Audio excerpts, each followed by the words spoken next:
วันที่22เดือนพฤศจิกายนปี2025ท่านพระยาเอกอรุณไสยสุนทรราช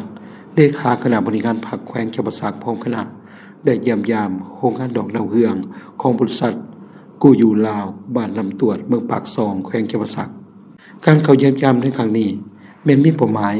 เพื่อให้กำลังใจหากฐานและแลกเปลี่ยนบทเรียนการปฏิบัติพร้อมทั้งติดตาม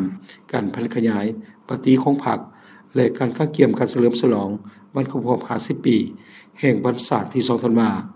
เคียงคู่กับบุญมโหฬารกาแฟบริษัทกูอยู่ลาวเป็นการลงทุนของสปป.จีนห้อยเซินห้อยมีจุดประสงค์เพื่อส่งเสริมประชาชนปลูกดอกดาวเรืองปี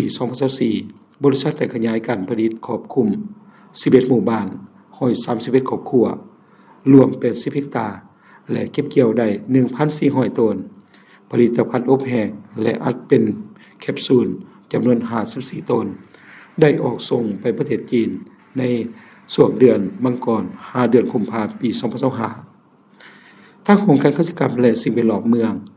กำลังร่วมมือกับบริษัทเพื่อสุขโยการปลูกในรูปแบบ2+3ให้ประชาชนมีรายรับที่มั่นคงยิ่งขึ้น